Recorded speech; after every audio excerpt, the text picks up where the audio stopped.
Hello दोस्तों, स्वागत है आपका हमारे यूट्यूब चैनल में। कैसे हैं आप सभी? उम्मीद है आप सभी अच्छे होंगे। तैयारी भी अच्छी चल रही होगी। दोस्तों, जीके जीएस के महत्वपूर्ण प्रश्नों के साथ आइए देखते हैं आज का पहला प्रश्न। भारत के राष्ट्रपति अपनी शक्तियों का प्रयोग करते हैं ए सीधे अथवा अपने अधीनस्थ अधिकारियों द्वारा, बी मंत्रियों के द्वारा, सी प्रधानमंत्री के द्वारा, या डी मंत्रिमंडल के द्वारा, या ई उपरोक्त में से कोई नहीं, उपरोक्त में से एक से अधिक। तो इसका आंसर होगा ऑप्शन नंबर ए, सीधे अथवा अपने अधीनस्थ अधिकारियों द्वारा। निम्नलिखित में से अनुच्छेदों में से किस एक के अंतर्गत संघ की कार्यपालिका शक्तियां राष्ट्र में निहित हैं? संघ की कार्यपालिका शक्तियां ए अनुच्छेद 51, बी अनुच्छेद 52, सी अनुच्छेद 53, या डी अनुच्छेद 54। इसका आंसर होगा ऑप्शन नंबर सी, अनुच्छेद 53। प्रधानमंत्री के विषय में निम्नलिखित कथनों में से कौन सही है? प्रधानमंत्री मंत्रिपरिषद का नाम मात्र का नेता है, वह संसद के प्रति उत्तरदायी नहीं है, वह अपने मंत्रियों में से किसी को बर्खास्त नहीं कर सकता, प्रधानमंत्री मंत्रिपरिषद का वास्तविक नेता होता है। इसका आंसर होगा ऑप्शन नंबर डी, प्रधानमंत्री मंत्रिपरिषद का वास्तविक नेता होता है। आइए नेक्स्ट क्वेश्चन देखते हैं। निम्नलिखित में से कौन सा राज्य शब्दों को सर्वोत्तम रूप से परिभाषित करता है? ए व्यक्तियों का एक समुदाय जो बिना किसी बाह्य नियंत्रण के एक निश्चित भूभाग में स्थायी रूप से निवास करता है और जिसकी एक संगठित सरकार है।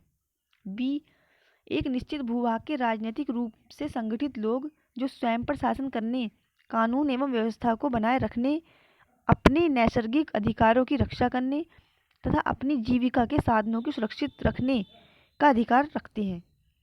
सी बहुत से व्यक्ति जो एक निश्चित भूभाग में स्वयं बहुत लंबे समय से अपनी संस्कृति, परंपरा और शासन व्यवस्था के साथ रहते आए हैं। या डी एक निश्चित भूभाग में स्थायी रूप से रहा समाज जिसकी एक केंद्रीय प्राधिकारी तथा केंद्रीय प्राधिकारी के प्रति उत्तरदायी कार्यपालिका और एक स्वतंत्र न्यायपालिका है। तो इसका आंसर होगा ऑप्शन नंबर ए, व्यक्तियों का ऐसा समुदाय जो बिना किसी बाह्य नियंत्रण के एक निश्चित भूभाग में स्थायी रूप से निवास करता है और जिसकी एक संगठित सरकार है। आइए नेक्स्ट क्वेश्चन देखते हैं। निम्नलिखित में से कौन सा राज्य सबसे महत्वपूर्ण तत्व है? ए ध्वज, बी राजधानी, सी संप्रभुता, या डी शासनाध्यक्ष। तो इसका आंसर होगा ऑप्शन नंबर सी, संप्रभुता राज्य का सबसे महत्वपूर्ण तत्व है।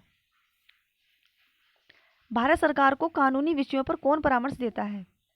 ए अटॉर्नी जनरल, बी उच्चतम न्यायालय के मुख्य न्यायाधीश, सी विधि आयोग के अध्यक्ष, या डी इनमें से कोई नहीं। तो इसका आंसर होगा option number A, attorney general. निम्नलिखित में से कौन राष्ट्रपति के प्रसाद पर्यंत अपना पद धारण करता है? ए भारत का नियंत्रक एवं महालेखा परीक्षक, बी मुख्य निर्वाचन आयुक्त, सी लोकसभा अध्यक्ष, डी भारत का महान्यायवादी। इसका आंसर होगा ऑप्शन नंबर डी, भारत के महान्यायवादी राष्ट्रपति के प्रसाद पर्यंत अपना पद धारण करते हैं। निम्नलिखित कथनों पर विचार कीजिए और नीचे दिए गए कूट के सही उत्तर का चयन कीजिए। संघ की कार्यपालिका शक्ति प्रधानमंत्री में निहित है। प्रधानमंत्री की नियुक्ति राष्ट्रपति द्वारा की जाती है। प्रधानमंत्री मंत्रिपरिषद के प्रधान होते हैं। यह आवश्यक नहीं कि नियुक्ति के समय प्रधानमंत्री संसद के किसी सदन का सदस्य हो। तो इसका आंसर होगा ऑप्शन नंबर सी, मात्र 2, 3 और 4 सही है। प्रधानमंत्री की नियुक्ति राष्ट्रपति द्वारा की जाती है। प्रधानमंत्री मंत्रिपरिषद का प्रधान होता है और यह आवश्यक नहीं कि नियुक्ति के समय प्रधानमंत्री संसद के किसी सदन का सदस्य हो, लेकिन हाँ, नियुक्ति के बाद में उसे किसी न किसी सदन की सदस्यता लेनी पड़ती है। निम्नलिखित में से संविधान प्रारूप समिति के सदस्य थे? A N Gopalaswamy, B Jawaharlal Nehru, तीसरा अल्लादी कृष्णस्वामी अय्यर, या सरदार पटेल। तो इनमें से कौन सा कूट सही है? इसका आंसर होगा ऑप्शन नंबर सी, 1 और 3, एन गोपालस्वामी और अल्लादी कृष्णस्वामी अय्यर।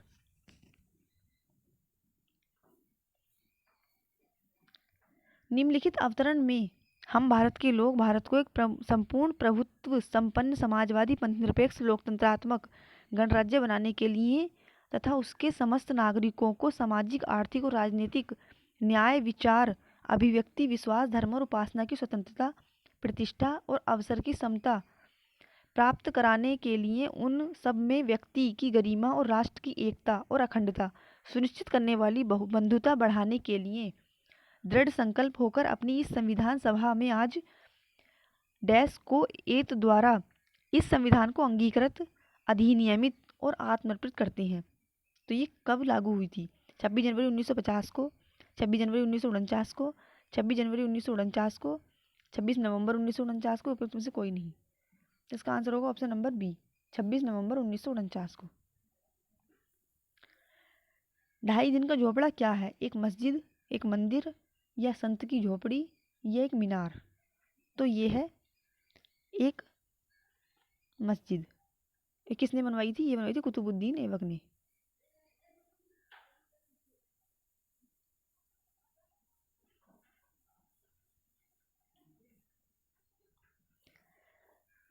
सुल्तान कुतुबुद्दीन ऐबक की मृत्यु कैसे हुई? ए, उनके एक महत्वाकांक्षी कुलीन व्यक्ति ने कपट से छुरा मारकर उसकी हत्या कर दी। बी, पंजाब पर अधिकार जमाने के लिए गजनी के शासक ताजुद्दीन यलदौज के साथ हुए युद्ध में उनकी मृत्यु हुई। या सी, बुंदेलखंड में किले कलिंजर को घेरा डालते समय उनकी चोटें लगी जिसके कारण बाद में उनकी मृत्यु हो गई। या डी, चौगान में क्रीड़ा के दौरान अश्व से गिरने के पश्चात उनकी मृत्यु हुई। तो इसका आंसर होगा ऑप्शन नंबर डी, चौगान में क्रीड़ा के दौरान अश्व से गिरने के पश्चात उनकी मृत्यु हुई। पंजाब में अमृतसर नगर को स्थापित किया था? ए, गुरु नानक ने, बी, गुरु गोविंद सिंह ने, सी, गुरु तेग बहादुर ने, या डी, गुरु रामदास ने? तो इसका आंसर होगा ऑप्शन नंबर डी, गुरु रामदास ने। किस सुख गुरु को अकबर ने 500 बीघा जमीन दी थी? ए, अर्जुन देव, बी, रामदास, सी, हर्राय, या डी, गुरु तेग बहादुर? तो इसका आंसर होगा ऑप्शन नंबर बी, गुरु रामदास। निम्नलिखित में से कौन सा युग्म सही सुमेलित है? गुरु अमरदास, मीरी और पीरी, गुरु अर्जुन देव आदि ग्रंथ, गुरु रामदास दल खालसा, या गुरु गोविंद सिंह मंजी? इसका आंसर होगा ऑप्शन नंबर बी, गुरु अर्जुन देव आदि ग्रंथ। मुगल गद्दी पर औरंगजेब शाहजहां का उत्तराधिकारी हुआ। ज्येष्ठ पुत्र के उत्तराधिकारी के नियम का पालन किया गया। तो इसका कौन सा कूट सही है? ए और आर सत्य है, आर ए का सही स्पष्टीकरण है। दोनों ए और आर सत्य है लेकिन ए आर का सही स्पष्टीकरण नहीं है। सी, ए सत्य है, आर गलत है। या डी, ए असत्य है, आर सत्य है? तो इसका आंसर होगा ऑप्शन नंबर सी, ए सत्य है और आर असत्य है। यानी कि मुगल गद्दी का औरंगजेब शाहजहां का उत्तराधिकारी था लेकिन उसने नियम का पालन नहीं किया था क्योंकि उसने अपने भाई को मारकर गद्दी पर बैठा था। पैगंबर हजरत मोहम्मद का जन्म हुआ था? ए, 570 ईस्वी में, या बी, 622 ईस्वी में, सी, 642 ईस्वी में, या डी, 670 ईस्वी में? तो इसका आंसर होगा ऑप्शन नंबर ए, 570 ईस्वी में। दोस्तों, आपको आज की क्लास कैसी लगी कमेंट बॉक्स में कमेंट करके बताइएगा। क्लास अच्छी लगे तो क्लास को लाइक कीजिएगा और चैनल पर नए चैनल को सब्सक्राइब कीजिएगा। थैंक यू दोस्तों।